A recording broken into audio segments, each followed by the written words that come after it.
Comrades అందరికీ ముందుగా విప్లవ ధన్యవాదాలు.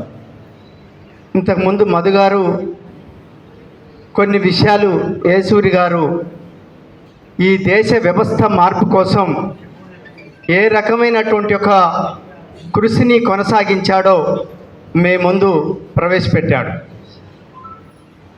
నేను చెప్పేటువంటి విషయాలు ఏంటంటే, కామ్రేడు యేసూరి గారు దేశం ఒక తీవ్రమైనటువంటి విపత్కర పరిస్థితిని ఎదుర్కొంటున్నటువంటి ఒక దశలో, ముఖ్యంగా మతోన్మాద ఫాసిజం వైపు దేశాన్ని తీసుకెళ్ళేటువంటి ఒక సమయంలో దానికి వ్యతిరేకంగా పోరాడాల్సినటువంటి సైద్ధాంతిక పరంగా, రాజకీయంగా, నిర్మాణ పరంగా, వర్గ పోరాటాలతోటి ఈ ఫాసిజాన్ని ఉప్పు పాతరేసి తీరాల్సినటువంటి ఒక దశలో ఒక ఫాసిజానికి వ్యతిరేకంగా పోరాడేటువంటి ఒక సిద్ధాంతకర్తని మనం కోల్పోవటం అనేటువంటిది తీవ్రంగా నష్టంగా భావిస్తున్నాను.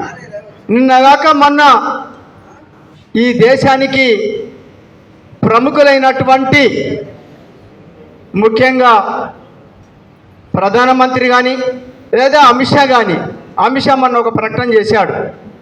ఈ దేశంలో నక్సలిజాన్ని లేకుండా నిర్మూలిస్తాను అనేటువంటి చెప్పి ఒక ప్రకటన చేయటం అనేటువంటిది జరిగింది. అది సాధ్యమయ్యేటువంటిదేనా అనేటువంటి చెప్పి నేను ఈ సందర్భంగా ఆలోచించమని చెప్పి కోరుతున్నాను. తూర్పున సూర్యుడు ఉదయించడం ఎంత సాధ్యమైనటువంటిదో, అలాగే ఇక్కడ నక్సలిజం లేదా వామపక్ష విధానాలు, ఈ ఎర్ర జెండాలు నిలబట్టడం కూడా అంత సాధ్యమైనటువంటిదే.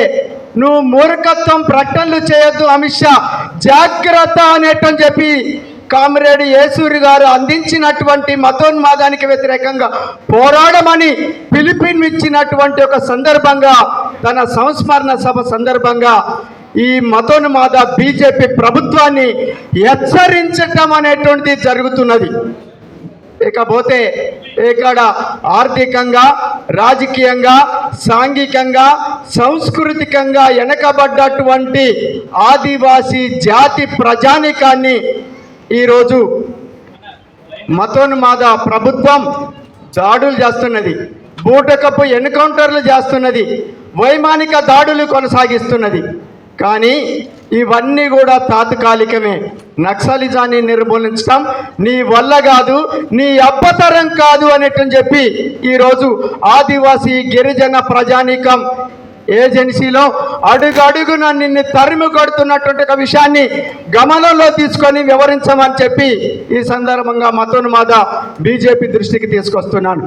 అందుకోసం ముందు చూపుతూ నుంచే 1992 నుంచే బాబ్రీ మసీదుని కూల్చివేత ఎప్పుడైతే జరిగిందో అప్పటి నుంచే మతోన్మాదం, దీని ప్రమాదం ఎట్లా వేగంగా విస్తృతంగా ముందుకొస్తున్నదో దాన్ని గ్రహించి సీతారాం యేచూరి గారు దీనికి వ్యతిరేకంగా